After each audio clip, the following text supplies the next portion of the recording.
Doctor Subbanna Ayyappan గారు భారత వ్యవసాయ మరియు మత్స్య పరిశోధన రంగాలలో తన విశిష్ట సేవలతో చిరస్మరణీయంగా నిలిచిన వ్యక్తి. ఆయన సమర్పణ, విజ్ఞానం, సేవా తత్పరత అనేవి ఆయన జీవితం మొత్తాన్ని నిర్వచించగల కీలక గుణాలు.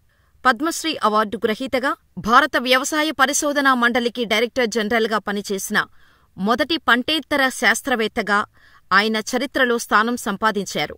2010 నుండి 2016 వరకు ఆయన ఈ పదవిలో కొనసాగి, దేశవ్యాప్తంగా వ్యవసాయ రంగాన్ని, ముఖ్యంగా మత్స్య మరియు ఆక్వాకల్చర్ రంగాన్ని సమగ్రంగా అభివృద్ధి చేసే దిశగా ఎన్నో చర్యలు చేపట్టారు.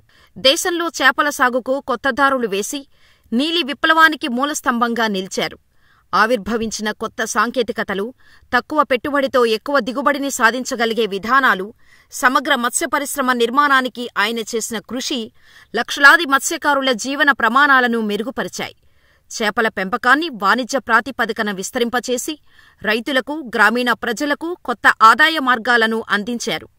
ఆయన చేపట్టిన పరిశోధనలు, అభివృద్ధి కార్యక్రమాలు కేవలం శాస్త్రీయ పురోగతికే కాకుండా సామాజిక, ఆర్థిక అభివృద్ధికి కూడా దోహదపడినవి. మత్స్య ఉత్పత్తిలో భారత్ ప్రపంచవ్యాప్తంగా గౌరవనీయ స్థానాన్ని పొందటంలో ఆయన పాత్ర కీలకంగా నిలిచింది. చేపల విత్తనాల నాణ్యత, వాటి పెంపకం విధానాలు, తినుబడి నియంత్రణ, జలవనరుల సద్వినియోగం వంటి అంశాల్లో ఆయన చేసిన ప్రయోగాత్మక పరిశోధనలు దేశవ్యాప్తంగా ఆదరణ పొందాయి.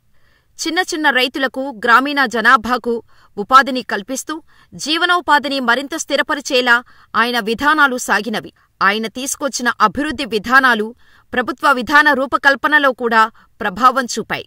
ముఖ్యంగా చేపల సాగులో పాల్గొనేవారి శిక్షణ, మౌలిక సదుపాయాల అభివృద్ధి, మార్కెటింగ్ సదుపాయాల వృద్ధి వంటి రంగాల్లో ఆయన కల్పించిన మార్గదర్శకత్వం వల్ల దేశంలో మత్స్యరంగం కొత్త ఉత్సాహాన్ని పొందింది.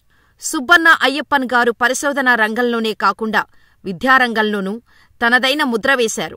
ఆయన విద్యాశాఖ కార్యదర్శిగా ఉన్నప్పుడు వ్యవసాయ విద్యాసంస్థల్లో నూతన కోర్సులు, పరిశోధనాపరమైన మౌలిక సదుపాయాల వృద్ధి, యువ శాస్త్రవేత్తలకు మార్గనిర్దేశం వంటి అంశాలలో ప్రత్యేక శ్రద్ధ చూపారు.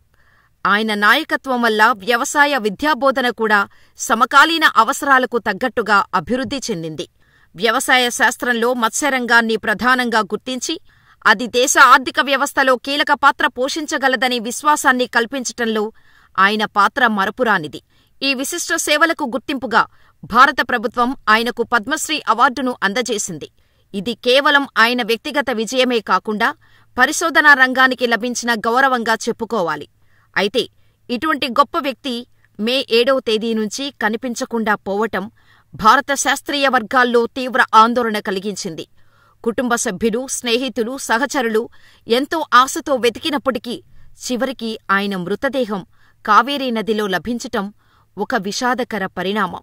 ఆయన ప్రతిరోజూ ధ్యానానికి వెళ్లే శ్రీరంగపట్నం సమీపంలోని సాయిబాబా ఆశ్రమం వద్ద ద్విచక్ర వాహనం కనిపించటంతో అక్కడి నుంచే గాలింపు చర్యలు ప్రారంభమయ్యాయి.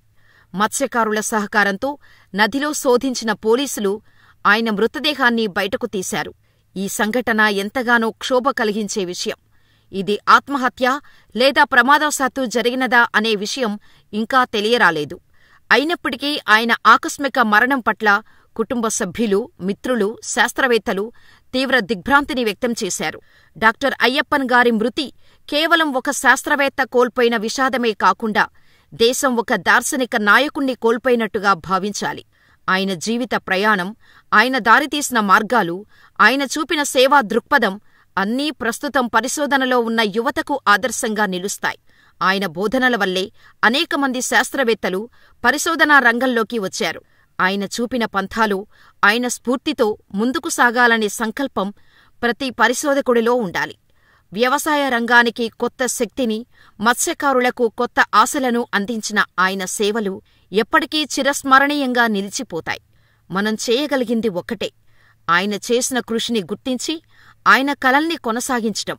ఇది ఆయనకు చెల్లించే నిజమైన నివాళి.